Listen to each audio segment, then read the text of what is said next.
MBBS in abroad. Apollo MedSkill 6 years of MBBS program will be completed in 35 lakhs only.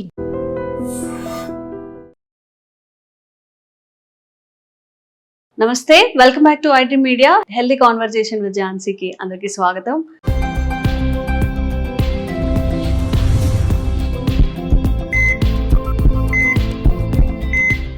Health గురించి awareness కల్పించే ప్రయత్నం చేస్తున్నాము. ఈరోజు విమెన్లో నార్మల్ డెలివరీ కాకుండా సిజేరియన్ త్రూ సర్జరీస్ జరిగినప్పుడు వాళ్ళకి సమ్ ఇంజెక్షన్స్ చేస్తారు. దానివల్ల నెక్స్ట్ వాళ్ళు నార్మల్ లైఫ్ కాకుండా కొంచెం ఎనర్జీస్ డౌన్ అవుతాయి, పని చేసుకోలేకపోతుంటారని కంప్లైంట్ చేస్తుంటారు కదా. అసలు ఇది ఎంతవరకు నిజం, ఎంతవరకు వాస్తవం?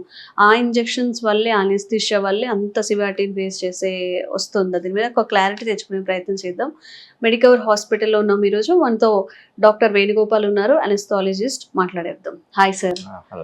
So this a myth or true?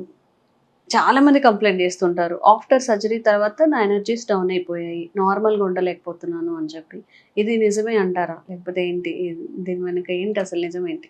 ఇక్కడ ఒక 2-3 పాయింట్స్ మాట్లాడుకోవాలి మనం. Important points. Definitely surgery is a stressful situation for everybody.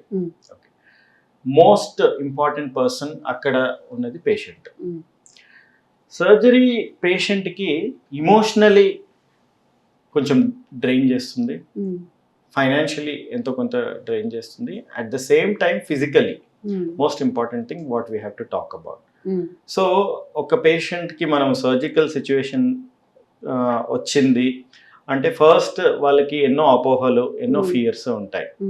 If you ask ఒక 100 పీపుల్లో మనం ఒక సర్వే చేసి వాళ్ళకి normal tablets, injections versus surgery, but still surgery requiring అయిన కండిషన్ అయినా కానీ ఫస్ట్ ఆప్షన్ ఇదే అడుగుతారు, ఏమైనా మందులతో తగ్గుతుందా, ఇంజెక్షన్స్ ఏమైనా తగ్గుతుందా అనేది. సో అదొక అవేర్నెస్ డెఫినెట్లీ క్రియేట్ చేయడం అనేది ఇంపార్టెన్స్ ఉంది దానికి. At the same time surgery ఒకవేళ పేషెంట్ వచ్చిన తర్వాత, సర్జరీ అయిపోయిన తర్వాత patient definitely goes through some changes, physical, emotional, mental changes. అలాంటప్పుడు వాళ్ళకి డ్రైన్ అయిపోవడము, ఎనర్జీ లెవెల్స్ కొంచెం తగ్గి ఉండడము, నార్మల్సీకి రావడానికి కొంచెం టైం పట్టడము డెఫినెట్లీ అది మాట్లాడుకోవాల్సిన విషయమే. అదొకటి. ఇంకోటి, మనము ప్రెగ్నెన్సీ అండ్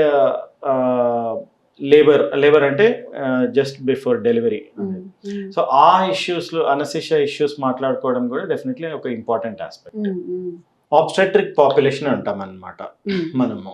ఫీమేల్స్ లో ఎప్పుడైతే ప్రెగ్నెన్సీ రిలేటెడ్ ఇష్యూస్ కానీ డెలివరీ రిలేటెడ్ ఇష్యూస్, ఆ సెట్ ఆఫ్ పాపులేషన్ ని ఆబ్స్టెట్రిక్ పాపులేషన్ అంటాం.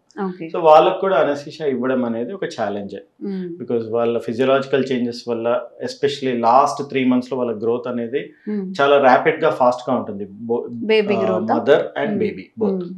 సో వాళ్ళ మదర్ కి మనం అనెస్థీషియా ఇవ్వడము ఆబ్స్టెట్రిక్ పాపులేషన్ లో is a big challenge. Because వాళ్ళు అంటే లావుగా అయిపోవడము, బాడీ మొత్తం కొంచెం వాటరీ డిపాజిషన్ అవ్వడము, పఫీగా ఫేసెస్ కనిపించడము, అది.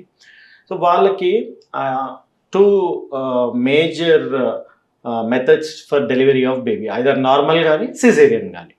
సో నార్మల్ డెలివరీ చేసినప్పుడు ఏంటంటే అనెస్థీషియా ఆస్పెక్ట్స్ అక్కడ రోల్ ఎక్కడ ప్లే చేస్తుంది అంటే, ఇప్పుడు మనం కామన్ గా వింటూ ఉన్నాం వాకింగ్ ఎపిడ్యూరల్స్ అంటాం.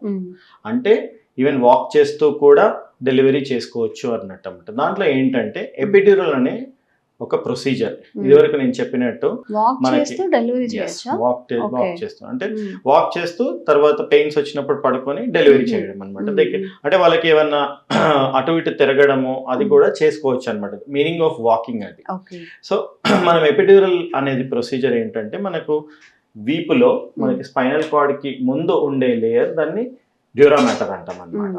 సో దానికన్నా ముందు మనం ఒక క్యాథెటర్ పెడతాం. అది టెక్నికలీ అంటే ఇది ప్రాక్టీస్ ద్వారా వస్తుంది అన్నమాట. సో మనకి పోస్ట్ గ్రాడ్యుయేషన్ కోర్స్లో, తర్వాత సీనియర్స్ నుంచి జూనియర్స్కి ట్రైనింగ్ ప్రోగ్రామ్స్లో అలా ఈ స్కిల్ అనేది డెవలప్ చేసుకోవడం జరుగుతుంటుంది. సో ఎపిడ్యూరల్ అనే ప్రొసీజర్లో ఒక ఎపిడ్యూరల్ క్యాథెటర్ అనేది వేయడం జరుగుతుంది అనమాట. ఆ క్యాథెటర్ తోటి మనం కంటిన్యూస్గా డ్రగ్స్ ఇవ్వడం కానీ, దాంట్లో ఏంటంటే అత్యంత డైల్యూట్ సొల్యూషన్స్ ఇస్తామన్నమాట. ఓకే. సో దట్ తన కాంట్రాక్షన్స్ ఏవి కూడా ఆగకుండా ఉంచడం అనమాట. Otherwise natural progress of the labour మళ్ళీ హ్యాంపర్ అవుతుంది. సో అలా మనము డైల్యూట్ సొల్యూషన్స్ యూస్ చేసి లేబర్ కంటిన్యూ అవుతుంది. తనకి ఏంటంటే నాన్ బేరబుల్ నుంచి బేరబుల్ పెయిన్ అనమాట. అత్యంత పెయిన్ స్కోర్స్ లో చూస్తే child labour pain, child birth అంటే ఆ పెయిన్ ఇస్ డెఫినెట్లీ హై ఉంటుంది ఆ స్కోర్స్ లో. సో ఆ పెయిన్ ని మనం నాన్ బేరబుల్ నుంచి బేరబుల్ చేయడం అనమాట. That is about epidural. Suppose caesarean section అంటే in spite of all this అంటే obstetrician is a better person to judge whether to go for normal కానీ సిజేరియన్ కానీ. సో ఒకవేళ సిజేరియన్ డెలివరీకి వెళ్తున్నారు అంటే మనము ఎప్పుడు సిజేరియన్స్ కి వెళ్తాము అంటే కామన్ గా మనం అనుకునేది ఒక 3 పీస్ అనుకుంటాం అనమాట. Power, passage, passenger. So power సరిగ్గా లేనప్పుడు మదర్ది గట్టిగా కాంట్రాక్షన్స్ ఇవ్వలేకపోవడంతో కానీ, ప్యాసెంజర్ అంటే బేబీ ఏమైనా పెద్దగా ఉండడంతో కానీ, ప్యాసేజ్ అంటే నేరోగా ఉన్న ప్యాసేజ్ ఎంత ట్రై చేసినా కానీ ఆ ప్యాసేజ్ నుంచి బయటికి రా, అలాంటప్పుడు సిజేరియన్ సెక్షన్ లోకి వెళ్ళడం జరుగుతుంది. సో ఆ సిజేరియన్ సెక్షన్ జరిగినప్పుడు అనస్థిషియా ఇచ్చేది స్పైనల్ అనస్థిషియా.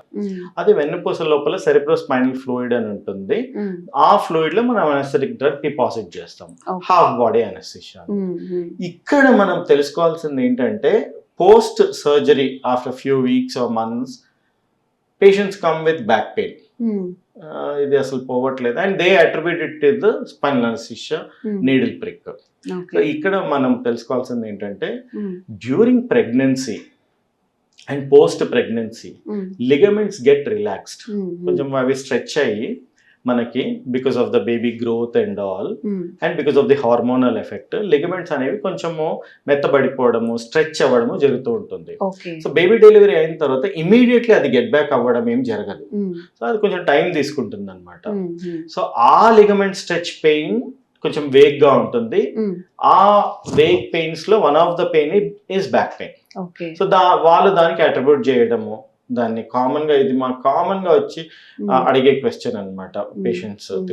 నేను అప్పట్లో తీసుకున్నాను నాకు అందుకని బ్యాక్ పెయిన్ కంటిన్యూ అవుతుంది అని. మనం యూజ్ చేసే నీడిల్స్ చాలా చాలా సన్న నీడిల్స్, అవి ఆల్మోస్ట్ 25, 26, 27 గేజెస్ అంటాం. చాలా చాలా సన్నగా ఉంటాయి. సో వాటితోటి పెద్దగా పెయిన్ రావడం కానీ ఇది కానీ జరగదు. ఓకే, జనరల్ గానీ బాడీలో జరిగే చేంజెస్ ఈ సిజేరియన్ తర్వాత కానీ వీటన్నిటి ఇష్యూ వల్ల కానీ అనస్థీషియా వల్ల కాదు అది. ఓకే, సో మైట్స్ చాలా ఉంటాయి మనకి. ఇప్పుడు మేబీ నాకు అప్పుడు అనస్థీషియా ఇచ్చారు, మేబీ సంహం కొంతమందిలో అవ్వచ్చేమో కదా సార్, ఒక పర్సంటేజ్ కూడా ఉండదా? ఆ పర్సంటేజ్ అనేది చాలా చాలా తక్కువ percentage and that repeated prix చేస్తూ ఉండి దట్టు పెద్ద సైజ్ నీడిల్స్ యూస్ చేయడం తోటి కానీ అలాంటప్పుడు జరిగే అవకాశాలు డెఫినెట్లీ ఉన్నాయి. బట్ ఇప్పుడు డెవలప్ చేసిన నీడిల్స్ కానీ చాలా సన్న నీడిల్స్ అనమాట. ఇప్పుడు ఆ టెక్నికల్ అడ్వాన్స్మెంట్స్ వల్ల ఇప్పుడు మనకు అవైలబుల్ గా ఉన్న నీడిల్ చాలా సన్న నీడిల్, టెక్నికల్ ఎక్స్పర్టీస్ కూడా ఇప్పుడు చాలా పెరిగింది. So in expert hands with very thin gauge needles incidents చాలా తక్కువ. ఓకే, సో మైట్స్ నుంచి బయటికి రావాలి నిజంగా మనం, వాట్ ఈస్ ద ట్రూత్ అనేది తెలుసుకోవాలి. అండ్ పోస్ట్ డెలివరీ తర్వాత కూడా ఫుడ్ హ్యాబిట్స్ కానీ ఎక్సర్సైజ్ చేసుకోవడం, ఆ టాలరెన్స్ అనేది డెవలప్ చేసుకుంటూ ఉండాలి. సంహం మన లైఫ్లో మనం ముందుకు వెళ్ళాలి కాబట్టి. అండ్ ఇంకా చాలా మంచి టాపిక్ తెలుసుకున్నాం ఈరోజు, ఒక అవేర్నెస్ కల్పించే వీడియో, ఇంకొన్ని వీడియోస్ కూడా చేసే ప్రయత్నం చేస్తాము. Thank you so much sir. Sir, one life lesson what medicine has taught you. Whatever you can do without expecting. But I really believe మన పాజిటివ్ యాటిట్యూడ్ ఉంటేనే మనం ఏదైనా సాధించగలం. గట్ని మనం కరెక్ట్గా డీల్ చేసినట్లయితే అది మనకి పాజిటివ్ హార్మోన్స్ని రిలీజ్ చేస్తుంది. షుగర్ వచ్చిన వాళ్ళ పరిస్థితి ఏంటి? పొట్ట దగ్గర పెరిగితే దాన్ని ఆండ్రాయిడ్ అంటారు, ఆండ్రాయిడ్ ఫోన్ కదా. అసలు థాట్స్ ఎందుకు వస్తాయి? బ్రెయిన్ డెడ్ అంటే దానికి ప్రపంచం అంతా కూడా కొన్ని నిర్దిష్టమైనటువంటి లక్షణాలు ఉన్నాయి. మానసికంగా ధైర్యంగా ఉంటే క్యాన్సర్ జయించవచ్చు. You are a doctor for a cause sir, అంతే. వాళ్ళకి వచ్చిన ఆదాయం కాకుండా ఫ్రీ సర్వీస్ ఎంతమందికో చేస్తారు.